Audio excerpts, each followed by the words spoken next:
muslimin, sidang jamaah Jumat yang dirahmati Allah. Hafidhu ala salati, peliharalah semua salatmu, wa salatil wusta dan salat wusta, wa qumu lillahi qanitin, dan berdirilah dengan khusyuk untuk Allah. Di zaman yang semakin dekat dengan hari akhir ini, kita menyaksikan suatu peristiwa yang memprihatinkan yang menimpa kaum muslimin. Di antaranya adalah banyaknya orang-orang yang mengaku beragama Islam, namun tidak mengetahui hakikat yang terkandung dalam agama Islam yang dianut. Bahkan tingkah laku keseharian mereka sangatlah jauh dari nilai-nilai yang terkandung dalam Islam. Di antaranya adalah banyaknya pemuda-pemudi di zaman sekarang yang mulai meremehkan dan menyia-nyiakan salat. Bahkan tidak sedikit dari mereka yang berani meninggalkannya secara terang-terangan. Padahal di dalam Islam disebutkan salat memiliki kedudukan yang cukup tinggi jikalau kita bandingkan dengan ibadah-ibadah lainnya. Keistimewaan ibadah salat telah jelas tergambarkan dalam peristiwa Isra dan Mi'raj Nabi Muhammad sallallahu alaihi wasallam. Ketika Rasulullah sallallahu alaihi wasallam menerima wahyu perintah salat dari Allah Subhanahu wa taala. Sesampainya Rasulullah sallallahu alaihi wasallam di Sidratul Muntaha, Allah Subhanahu wa taala berbicara langsung dengan Rasulullah. Yang demikian itu jamaah sekalian jelas menunjukkan kepada kita bahwa betapa agungnya kedudukan ibadah salat dalam Islam, yang mana dia adalah tiang agama, yang mana suatu agama tidak akan berdiri tegak kecuali dengannya. Ibaratkan sebuah rumah, apabila rumah tersebut tidak memiliki fondasi yang kokoh, tidak memiliki tiang yang kokoh, maka rumah tersebut akan mudah terkena goncangan baginya. Dalam sunnah yang sahih, Rasulullah sallallahu alaihi wasallam bersabda,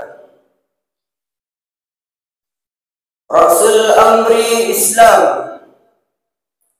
wa amuruhu salatu wa zirwatu sanami li jihadu fi sabilillah. Pokok agama adalah Islam, kata Nabi. Wa amuruhu salatu, dan tiangnya adalah salat. Wa zirwatu sanami li jihadu fi sabilillah, dan puncaknya adalah berjihad di jalan Allah Subhanahu wa taala. Kaum muslimin, sidang jamaah Jumat hafizakumullah, salat merupakan ibadah yang pertama sekali diwajibkan kepada kita setelah ikhlas dan tauhid. sebagaimana firman Allah Subhanahu wa taala Quran surat Al-Bayyinah ayat yang kelima. A'udzu billahi minasy syaithanir rajim. Bismillahirrahmanirrahim. Wa ma umiru illa liya'budullaha mu'litsina lahuddin حنفاء ويقيموا الصلاة ويؤتوا الزكاة وذلك دين القيمة. Dan tidaklah mereka disuruh terkecuali supaya menyembah Allah dan memurnikan ketaatan kepada-Nya dengan menjalankan agama dengan lurus, dan supaya mereka mendirikan salat dan menunaikan zakat. Wa dzalika dinul qayyimah, dan yang demikian itulah agama yang lurus. Jamaah Jumat yang dirahmati Allah, di samping itu semua, salat juga merupakan wasiat terakhir Rasulullah sallallahu alaihi wasallam kepada umatnya.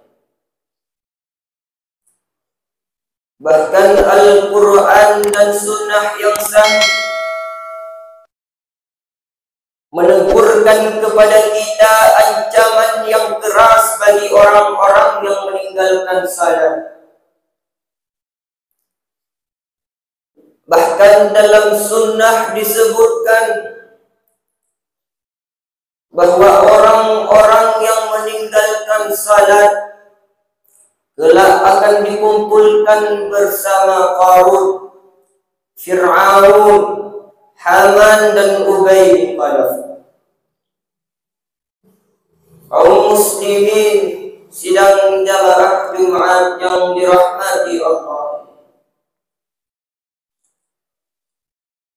salat merupakan kebutuhan batin seorang hamba, layaknya makan dan minum sebagai kebutuhan lahiriahnya. Sehari saja manusia tidak makan, maka badannya akan mengalami lemas dan tak berdaya.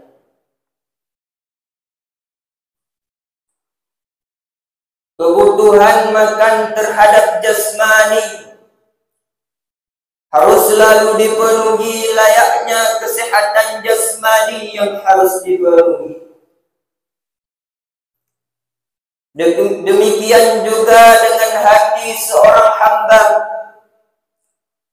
harus selalu diisi dengan zikir-zikir kepada Allah dan melaksanakan ibadah salat. Coba perhatikan orang-orang yang tidak salat, hidupnya tidak akan mengalami ketenangan dan kebahagiaan. Meskipun secara lahiriah kehidupannya kaya dan memiliki harta yang berlimpah, namun mereka sama sekali tidak mendapatkan kebahagiaan, apalagi ketenangan di dalam hidupnya. Berbeda dengan orang-orang yang salat, hidupnya akan mengalami ketenangan dan kebahagiaan. Melaksanakan salat dapat mencegah kita dari perbuatan yang buruk, kata Rasulullah.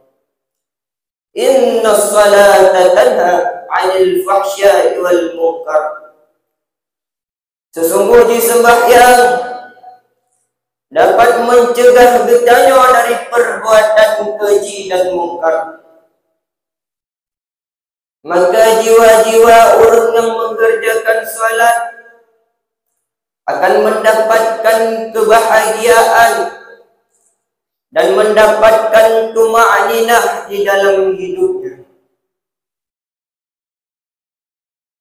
Maka laksanakanlah salat karena ajal begitu dekat.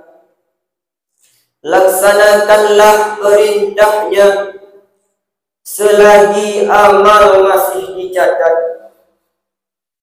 Segeralah engkau bertaubat sebelum pintunya ditutup rapat.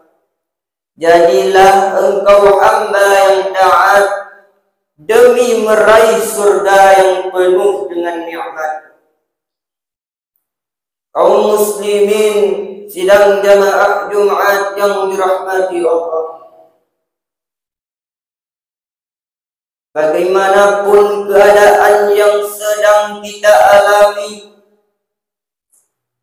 maka salat tetaplah menjadi kewajiban bagi kita semua. Baik dalam keadaan sehat maupun dalam keadaan sakit sekalipun. Baik dalam keadaan safar maupun dalam keadaan bermukim sekalipun, maka yang namanya salat tetap merupakan kewajiban bagi kita semua. Oleh sebab itu, jamaah sekalian, dari khutbah yang singkat ini,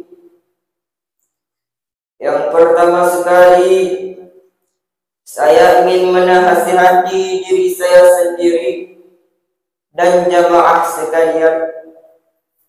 Jangan sekali-kali kita meremehkan, apalagi meninggalkan salat.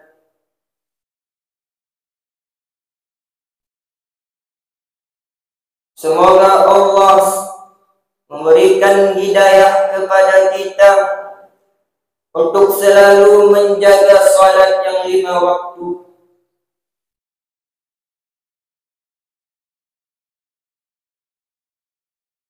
Semoga Allah juga memberikan petunjuk kepada kita untuk melaksanakan amal yang saleh sesuai dengan syariat. Karena kita tidak tahu berapa umur kita yang tersisa di dunia ini. Namun yang perlu diingat, berapapun umur kita yang tersisa, yang namanya kematian, yang namanya maut, pasti akan menjumpai kita. Kullu nafsin za'iqatul maut. Setiap yang bernyawa pasti akan merasakan kematian. Dan tiap-tiap orang yang mengadakan perjalanan pastinya membutuhkan bekal dalam perjalanan tersebut. Namun perjalanan yang sabongnya, perjalanan yang cukup panjang jaraknya, dan tidak akan kembali lagi ke dunia yang fana ini.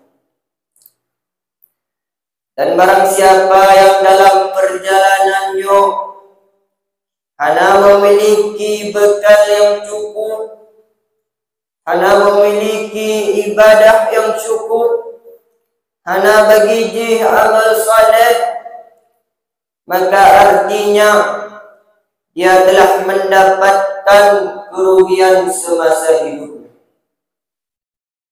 Mudah-mudahan Allah senantiasa memberikan hidayah kepada kitanya untuk sabit terjaga salat yang 5 waktu dan terjaga kebajikan. Mudah-mudahan Allah senantiasa berisi hari-hari kitanya penuh dengan amal saleh yang akan membawa kita kepada kebahagiaan dan ketenangan di dunia dan di akhirat nanti.